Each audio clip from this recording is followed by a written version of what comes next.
Hello students, welcome to my YouTube channel Math Sider. Myself Dr. कविता गुप्ता। बच्चों मैं आज group theory में chapter 9 का लेक्चर नंबर 3 ले रही हूँ, जिसके अंदर मैं आपको सिखाऊंगी कि फैक्टर ग्रुप क्या चीज़ होती है। बेटा बहुत ही इंपॉर्टेंट कॉन्सेप्ट है ग्रुप थ्योरी का फैक्टर ग्रुप। फैक्टर ग्रुप भी बोल सकते हैं, क्वोशिएंट ग्रुप भी बोल सकते हैं, वो करेंगे। और इससे रिलेटेड दो क्वेश्चन हैं एक्सरसाइज के अंदर 12th और 13th, वो करेंगे।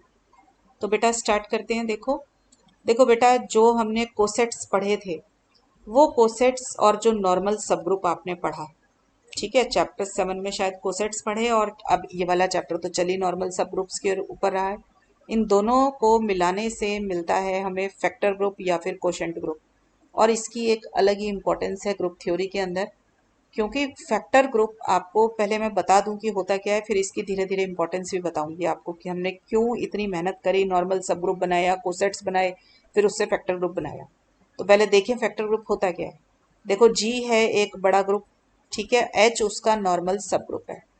नॉर्मल सब ग्रुप लिया, उससे आप कोशेंट ग्रुप बनाने जा रहे हैं, जिसकी नोटेशन होगी ये जी बाय एच, हमेशा ऊपर बड़ा वाला ग्रुप नीचे छोटे वाला ग्रुप। जी बाय एच इस तरीके से हम नोटेशन देते हैं फैक्टर ग्रुप को या कोशेंट ग्रुप को। और इसके एलिमेंट्स क्या होते हैं? कोसेट्स। इसके एलिमेंट क्या होंगे? कोसेट्स होंगे। कोसेट्स किससे बनेंगे? देखो एच इसका सब ग्रुप ऑफ जी है, तो इसका कोई भी कोसेट एच ए बना लो या ए एच बना लो, उससे कोई फर्क नहीं पड़ता। लेफ्ट कोसेट भी बना सकते हो, राइट कोसेट भी बना सकते हो। और ए बिलोंग्स टू जी। जो ये स्मॉल ए है ये है कोसेट रिप्रेजेंटेटिव। ये कहाँ से लिया आपने? जी से ले लिया, ठीक है। ये जो कलेक्शन होगी कोसेट्स की, ये ना अपने आप में एक ग्रुप बनाता है। ग्रुप बनाएगा तो इसके पास ऑपरेशन होनी चाहिए। तो इसकी ऑपरेशन क्या होती है कि दो लेफ्ट कोसेट्स या दो राइट कोसेट्स को जब आप ऑपरेट करेंगे तो A H into B H जो होगा ए बी इंटू एच होगा। मतलब जो कोसेट रिप्रेजेंटेटिव्स हैं वो मल्टीप्लाई हो जाएंगे, ठीक है। तो A H into B H is A B into H. Clear है? अब ये आपको पता है बाय डिफॉल्ट अगर बीच में कोई साइन नहीं लगाया जाता तो that is considered as multiplication का साइन। और अगर नहीं लिखा हुआ कुछ भी तो समझ लीजिए जो भी ऑपरेशन क्वेश्चन में दे रखी है वही है वहां पे, ठीक है। हम लगाते कुछ नहीं है, लिखा कुछ नहीं है, तो जो ऑपरेशन है वो अंडरस्टूड है कि इसके बीच में लगेगी। तो जैसे मान लीजिए अगर एडिटिव नोटेशन होती तो मेरा क्या बनता? A H A plus H बन जाता, बी एच बनता बी प्लस एच। और उनको ऑपरेट करने के लिए एडिटिव नोटेशन है तो बीच में प्लस होता। तो A plus H plus B plus H आपका क्या होता? दोनों कोसेट रिप्रेजेंटेटिव ऐड हो जाते, A plus B plus H. ऐसे बेटा अगर कोई और ऑपरेशन हो, मान लो मॉड्यूलो की ऑपरेशन है, तो ये प्लस साइन मॉड्यूलो में कन्वर्ट हो जाएगा, ठीक है। समझ आ रहा? कंपोजिशन ऑफ मैपिंग्स है तो यहाँ पे मैपिंग्स आ जाएंगी। क्लियर हो रही है बात सबको? तो आपको पता चला कि फैक्टर ग्रुप के एलिमेंट्स क्या हैं? कोसेट्स हैं, ठीक है। तो ये जो जी बाई एच बना ये मेरा कोशेंट ग्रुप भी बोल सकते हो और इसको फैक्टर ग्रुप भी बोल सकते हो। तो आपको दो तीन बातें याद रखनी है कि एक तो बड़ा ग्रुप जी लेना है और उसका कोई नॉर्मल सब ग्रुप लेना है। अगर आपने नॉर्मल सब ग्रुप नहीं लिया, सिर्फ एच इज अ सब ग्रुप ऑफ जी ले लिया, तो कोशेंट ग्रुप नहीं बनेगा आपके पास, ठीक है। कोशेंट ग्रुप बनाने के लिए H should be a normal सब ग्रुप ऑफ जी, तो इसीलिए नॉर्मल पढ़ने की जरूरत पड़ी। और फिर उसके जो एलिमेंट्स मिल रहे हैं कोशेंट ग्रुप के, वो क्या मिल रहे हैं आपको? कोसेट्स मिल रहे हैं, इसीलिए कोसेट का चैप्टर पढ़ने की जरूरत पड़ी, ठीक है ना। तो हमारे पास जी बाई एच के एलिमेंट आ गए cosets, where H is normal in G. और उनकी ऑपरेशन कैसे डिफाइन करी हुई है कि दो लेफ्ट कोसेट्स या दो राइट कोसेट्स जिस जो भी आपने सेट के अंदर लिए हुए हैं जी बाई एच में, जब आप उनको ऑपरेट करेंगे तो उनके कोसेट रिप्रेजेंटेटिव्स के बीच में ऑपरेशन लग जाएगी, उससे जनरेट होने वाला कोसेट जो होगा वो आंसर आ जाएगा, ठीक है। तो ऐसी कलेक्शन को आप कोशेंट ग्रुप बनाते हैं। मैं पहले आपको प्रूफ करा दूं कि ये जो जी बाई एच है ये ग्रुप बनाता है अंडर दिस ऑपरेशन स्टार। पहले प्रूफ तो कर लें कि हमने तो बोल दिया अभी कि कोशेंट ग्रुप है ये, तो पता भी तो चलना चाहिए कि ये ग्रुप बना रहा है कि नहीं बना रहा, ठीक है। तो ग्रुप बनवा देते हैं इसको पहले, ठीक है। तो कैसे ग्रुप बनाएगा? सबसे पहले तो जो ऑपरेशन डिफाइन करी है हमने, क्योंकि हमने खुद ऑपरेशन डिफाइन करी है तो ये वेल डिफाइंड होनी चाहिए। वेल डिफाइंड होने के लिए हमने क्या किया? हमने ए डैश बी और बी डैश ले लिए एलिमेंट्स जी के, और उनसे कोसेट्स बना लिए। तो कोसेट्स बने A H equal to A dash H और B H equal to B dash H, ठीक है। हमने इस तरीके से कोसेट्स बना के उनको बराबर किया, तो हम शो कर देंगे कि इनका रिजल्ट भी बराबर आता है। रिजल्ट मतलब जब हमने इन्हें ऑपरेट किया तो A dash B dash H is equal to A B H, तो ये हम प्रूफ कर देंगे तो हमारा वेल डिफाइंड आ जाएगा, ठीक है। तो आप देखिए बेटा ए डैश जो होगा it always belongs to A dash H. आपको पता है कि coset representative always belongs to the coset, तो A dash belongs to A dash H आ गया। और ए डैश एच किसके बराबर है, ए एच के बराबर है बेटा, तो A dash H equal to A H आ गया। तो ए एच के एलिमेंट है, तो ए एच के एलिमेंट किस फॉर्म के, A into small h type element है, where small h belongs to H, तो मैंने उस एलिमेंट का नाम एच वन ले लिया, तो A dash is equal to A H one आ गया। For some H one belongs to H, अब बी एच है आपके पास, तो बी एच है आपका बी डैश एच के बराबर।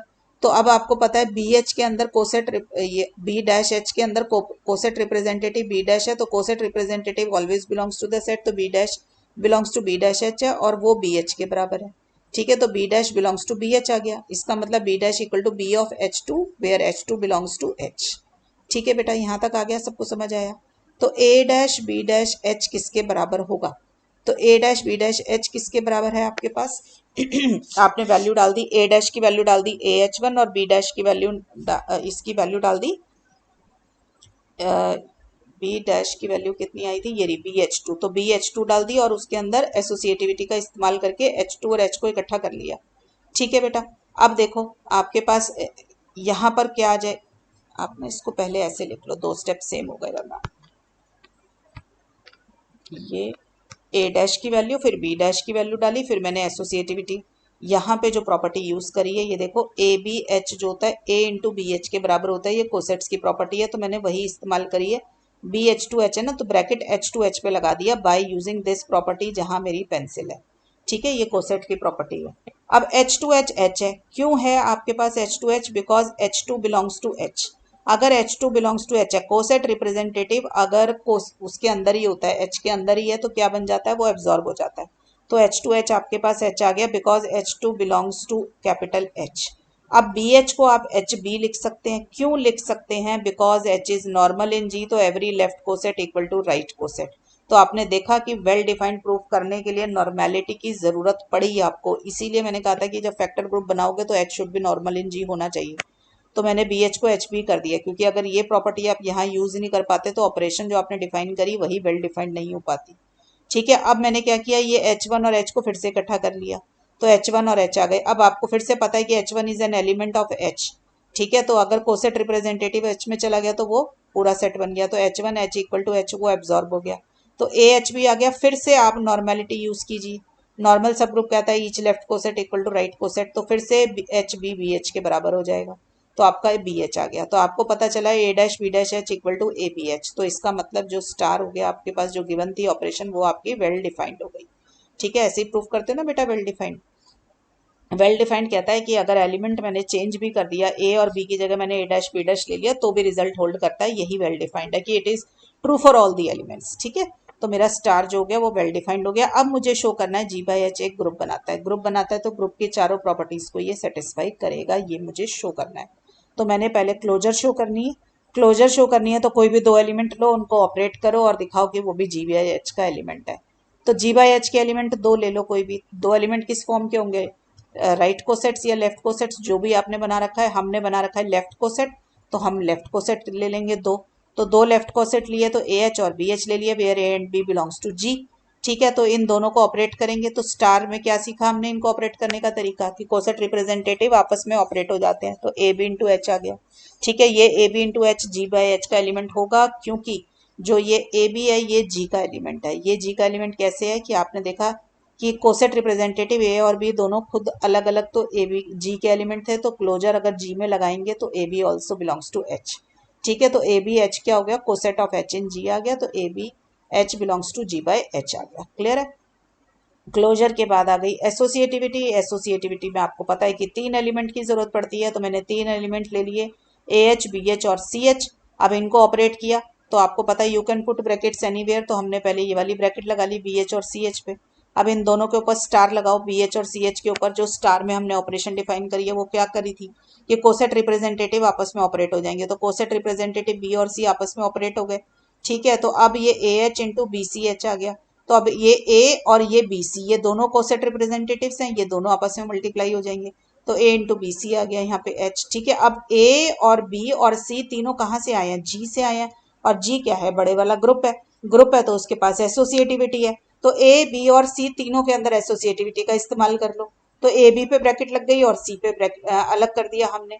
अब इसके अंदर फिर से स्टार में जो ऑपरेशन डिफाइन थी वो कर दो, कि अगर कोसेट रिप्रेजेंटेटिव मल्टीप्लाइड हुए हुए हैं या ऑपरेट हुए हुए हैं तो उनको अलग अलग किया जा सकता है, तो इनको अब अलग अलग कर दिया। तो हमने ए बी इंटू एच और सी एच का एक अलग बना दिया। अब ए बी के ऊपर लगा दो फिर से स्टार, तो ए बी के ऊपर स्टार लगाया तो ए एच बी एच आ गया। सबको समझ आ गई बात ये? तो हमारा यहाँ से पता चला कि एसोसिएटिविटी होल्ड करती है। अब आइडेंटिटी के ऊपर आ जाओ। आइडेंटिटी क्या बनेगी? आइडेंटिटी एलिमेंट से जनरेट होने वाला कोसेट। तो ई एच किसके बराबर होता है? एच के बराबर होता है, आप सबको पता है। तो this is the identity coset बना दिया। अब ई एच को आप ऑपरेट करके दिखा दो कोसेट से, एक बारी लेफ्ट साइड एक बारी राइट साइड करके दिखा दो, मतलब left identity should be equal to right identity, ये होना चाहिए। तो A H into E H निकालेंगे तो क्या होगा? जो कोसेट रिप्रेजेंटेटिव है ए और ई वो मल्टीप्लाई हो जाएंगे आपस में, तो ए इंटू ई हो गया और बाहर एच आ गया। तो ए ई ए के बराबर होता है तो ए एच आ गया। अब आप ई एच इधर रख लो और ए एच इधर रख लो और कोसेट रिप्रेजेंटेटिव को फिर से मल्टीप्लाई कर दो, तो ई और ए मल्टीप्लाई होकर ई ए दे देंगे। ई ए होता है तो ए एच आ गया। तो फिर से आपने देखा कि left identity equal to right identity आ गई, तो आपकी जो प्रॉपर्टी होल्ड कर गई, तो ये ई एच जो है identity in G by H बन गया। सो सच अ सिंपल प्रूफ, ज़्यादा मुश्किल नहीं है, सब बच्चे कर सकते हो। अब इन्वर्स निकालना है, तो बेटा ए एच कोई भी एक एलिमेंट है जी बाई एच का, ए का इन्वर्स क्या होता है? ए इन्वर्स ना, तो ए इन्वर्स से ही कोसेट जनरेट कर दो, तो ए इन्वर्स एच आ गया जी बाई एच का एलिमेंट।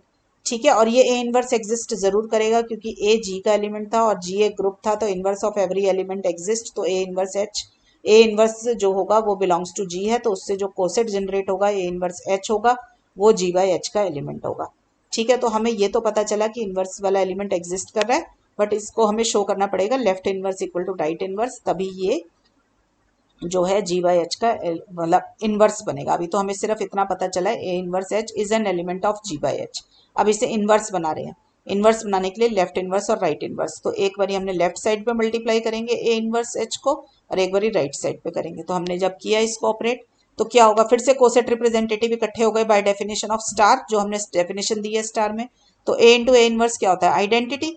तो ई एच किसके बराबर है? एच के बराबर है। अब उल्टा साइड पे कर दो, ए इनवर्स एच इधर रख लिया और ए एच को इधर रख के फिर किया तो भी आपका आंसर आ जाएगा, because A is the inverse, A inverse is the inverse of A, तो A inverse A is identity. ठीक है, तो हमने देखा कि ये प्रॉपर्टी भी हमारी होल्ड कर गई इनवर्स की, तो चारों प्रॉपर्टी हमारी ग्रुप की होल्ड कर गई, तो जी बाई एच ग्रुप बना देगा।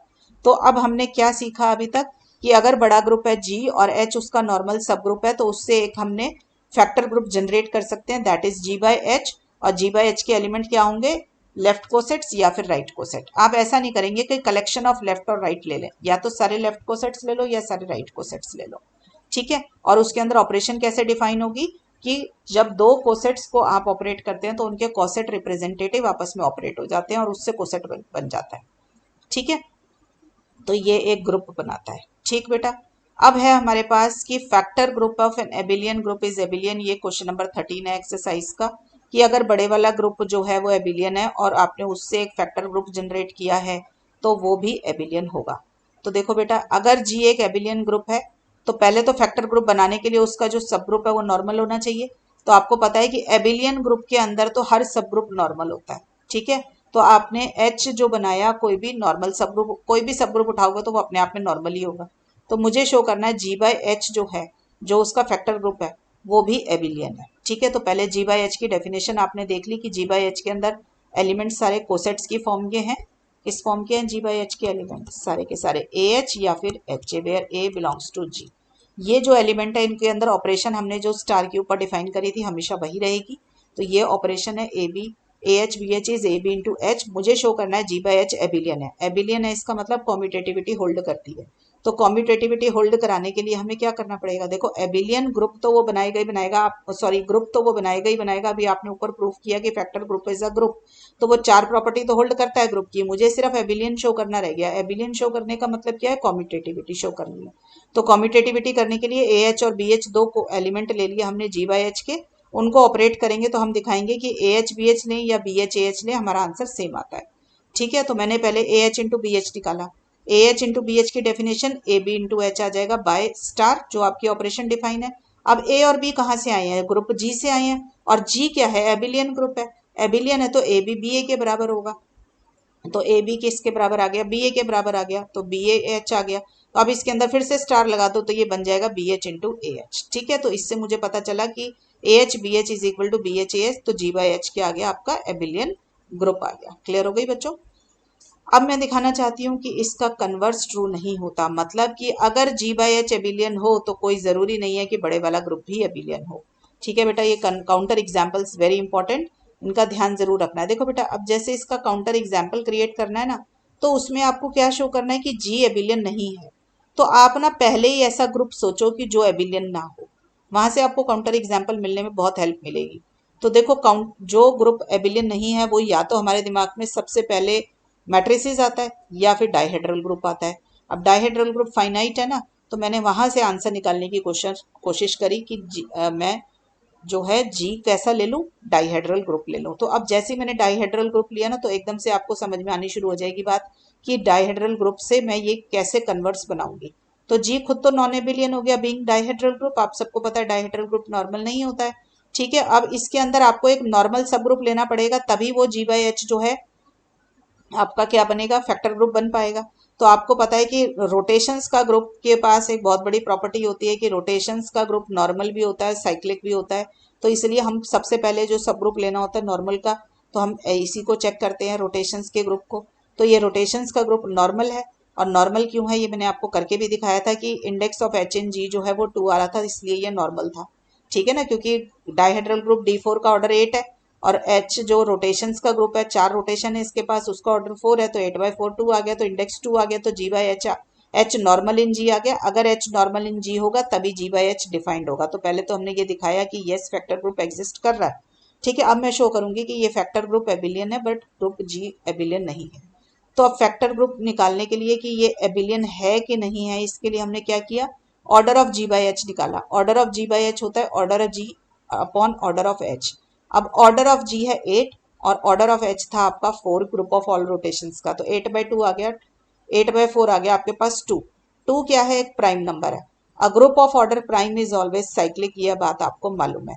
तो जी बाई एच एक ग्रुप बना, जी बाई एच ग्रुप होता है, ये तो आप प्रूफ कर चुके हो, फैक्टर ग्रुप बनता है तो ये ग्रुप की सारी प्रॉपर्टीज को होल्ड करता है, ये हम प्रूफ कर चुके हैं। उसका ऑर्डर निकाला तो वो 2 आ गया, और 2 क्या है, प्राइम नंबर है, तो group of order 2 is always cyclic. A group of prime order is always cyclic, तो जी बाई एच जो हो गया वो साइक्लिक निकल आया। साइक्लिक है तो वो एबिलियन भी है। ठीक है ना, तो जी बाई एच एबिलियन भी निकल आया। तो मैंने शो किया कि डाइहेड्रल ग्रुप में जी बाई एच जो है वो एबिलियन है, बट जी खुद एबिलियन नहीं है। तो ये काउंटर एग्जाम्पल बना इस चीज का। नेक्स्ट है, जैसे आपने थ्योरम एबिलियन के लिए करी, बिल्कुल सेम तरीके से आपको थ्योरम साइक्लिक के लिए भी करनी है कि अगर factor group of a cyclic group is always cyclic, कि अगर बड़े वाला ग्रुप जी साइक्लिक है तो उससे कोई फैक्टर ग्रुप आप जनरेट करेंगे, उससे कोई फैक्टर ग्रुप आप बनाएंगे तो वो भी साइक्लिक निकल कर आएगा। ठीक है, तो उसको हम कैसे करेंगे बेटा, इसका भी काउंटर एग्जाम्पल मतलब कन्वर्स ट्रू नहीं होगा, थ्योरम एक साइड से ट्रू है कि अगर बड़े वाला ग्रुप जी साइक्लिक है तो उसका फैक्टर ग्रुप भी साइक्लिक होगा। तो बेटा हमारा जी हमने एक साइक्लिक ग्रुप ले लिया, और उसका एच नॉर्मल इन जी कोई एक सब ग्रुप, नॉर्मल सब ग्रुप लिया, उससे हमने फैक्टर ग्रुप बनाया जी बाई एच। आप याद रखिए, अगर फैक्टर ग्रुप की बात हो रही है तो एच शुड भी नॉर्मल इन जी, अगर एच नॉर्मल इन जी नहीं है तो वो फैक्टर ग्रुप बनेगा ही नहीं। ठीक है, तो जी बाई एच जो है मुझे शो करना है साइक्लिक है। तो सबसे पहले साइक्लिक की डेफिनेशन को रिकॉल कर ले। साइक्लिक की डेफिनेशन कहती है एक एलिमेंट लोगे, उसके डिफरेंट पावर्स लोगे तो उससे पूरा ग्रुप जी बन जाएगा। तो मेरा जी साइक्लिक है, तो मैंने कहा सपोज कर लो उसका जो जनरेटर है वो ए है, तो ये नोटेशन होती है जी इज जनरेटेड बाय ए। इसका मतलब ए से कोई ए की डिफरेंट पावर्स लें, ए स्क्वायर, ए क्यूब, A4, A5, ऐसे पावर्स लेंगे तो पूरा का पूरा ग्रुप जी जनरेट हो जाएगा। ठीक है, तो हमारे पास आ गया जी इज जनरेटेड बाय ए, मुझे शो करना है जी बाय एच भी साइक्लिक है। तो मैं आपको ये कहना चाहती हूँ कि अगर जी ए से जनरेट हो रहा है तो G by H A H से जनरेट हो जाएगा। ठीक है, क्योंकि जी बाय एच के एलिमेंट तो कोसेट सी है ना, तो वो जब भी जनरेट होगा कोसेट से जनरेट होगा। तो कौन से कोसेट से जनरेट होगा, जिससे पूरा जी जनरेट हो रहा है उसके उसको कोसेट रिप्रेजेंटेटिव बनाएंगे, तो उससे जो कोसेट बनेगा उससे जनरेट हो जाएगा। ठीक है, तो G by H is generated by A H, ये मुझे प्रूफ करना है। तो देखो, जनरेटेड की डेफिनेशन जो होगी आपके पास क्या होती है मैं पहले बता दूं। देखो, जी इज साइक्लिक एंड इसको हम लिखेंगे G is generated by A, तो यानी कि x belongs to G which is generated by A, तो इसका मतलब होता है x is a to the power m for some m belongs to z। ठीक है, z मतलब कैपिटल Z। तो अगर ये प्रॉपर्टी होल्ड कर रही है for all x belongs to G, तो जी साइक्लिक होगा। ठीक है, मैं लिख भी देती हूँ, for m belongs to z and this should hold for all X, this should hold for, इसी पे लिख देते हैं M belongs to Z for all X belongs to G. ये साइक्लिक की डेफिनेशन कवर हो गई इसमें। तो ऐसे ही मुझे जी बाई एच को साइक्लिक बनाना है, तो जी बाई एच का कोई एलिमेंट होगा जो किस फॉर्म का होगा, X by X H form का होगा। ये कोई भी आर्बिट्ररी एलिमेंट है where X belongs to G, तो मुझे शो करना है X H is some power of A H, तभी तो जनरेट होगा ना इससे, क्योंकि जनरेट के अंदर पावर बनानी है उसकी। ठीक है, तो अब पहले मैं एक्स की प्रॉपर्टी यूज कर लूँ साइक्लिक के ऊपर। तो एक्स बिलोंग्स टू कहाँ है, जी, जी जनरेटेड बाय ए है, इसका मतलब X is some power of A. ये डेफिनेशन है साइक्लिक की। ठीक है, तो X is equal to A M for some M belongs to Z, जो मैंने यहाँ लिखी है प्रॉपर्टी। तो पहले तो एक्स की हमने साइक्लिकनेस, सॉरी जी की साइक्लिकनेस का यूज किया और मुझे पता चला कि X is A to the power M. फिर मैंने एक्स एच निकाला, एक्स की जगह वैल्यू डाल दी ए एम। ए एम का क्या मतलब है, ए एम बारी मल्टीप्लाई है, तो ए इंटू ए कितनी बारी आ जाएगा, एम टाइम्स आ जाएगा। अब इसके ऊपर आपने जो ऑपरेशन जी बाई एच में डिफाइन करी हुई है उसका इस्तेमाल कीजिए। ऑपरेशन क्या थी कि ये कोसेट रिप्रेजेंटेटिव, आपको पता है ना कि ऑपरेशन जी बाई एच की क्या होती है, A H into B H is A B into H. तो आप इसको उल्टा यूज कीजिए, A B H is A H into B H. तो ये ए इंटू ए एच जो है ये क्या हो जाएगा, ए एच इंटू ए एच, यानी कि ए एच कितनी बारी आ गया, एम टाइम्स आ गया, तो ए एच की पावर एम आ गई। तो मुझे पता चला कि X H is some power of A H. ठीक है, तो इसका मतलब, और and this is true for all the elements X H, तो इसका मतलब G by H is generated by A H. ठीक है, तो ए जी बाई एच क्या आ गया, साइक्लिक ग्रुप आ गया।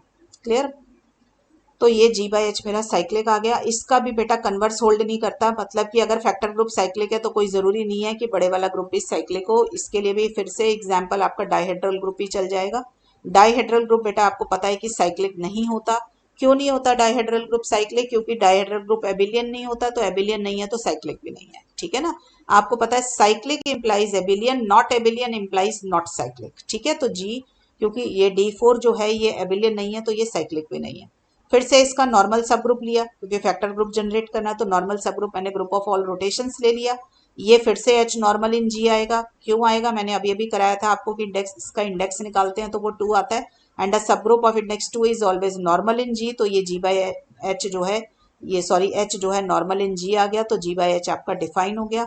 फिर आपने order of G by H निकाला, तो वो फिर से आपका order G by order H होके 2 आ गया, विच इज प्राइम ऑर्डर, और group of order prime is always cyclic, तो जी बाई एच तो साइक्लिक आ जाएगा, बट आपका जी खुद साइक्लिक नहीं होगा। तो सेम काउंटर एग्जाम्पल जो आपने एबिलियन के लिए किया, वही सेम एक्सप्लेनेशन के साथ जो है वही सेम एग्जाम्पल आपका साइक्लिक में भी होल्ड कर गया। ठीक है, तो G by H is a group of prime order which is cyclic, but G itself is not cyclic. ठीक है बेटा, सबको समझ आ गया यहाँ तक। तो आज का लेक्चर बेटा मैं यहीं पे वाइंड अप कर रही हूँ। नेक्स्ट क्लास में आपको जी बाई जेड थ्योरम कराऊंगी, दैट इज थ्योरम नंबर 9.3। ठीक है, टिल देन बच्चों पढ़ाई करते रहें, ऑल द बेस्ट।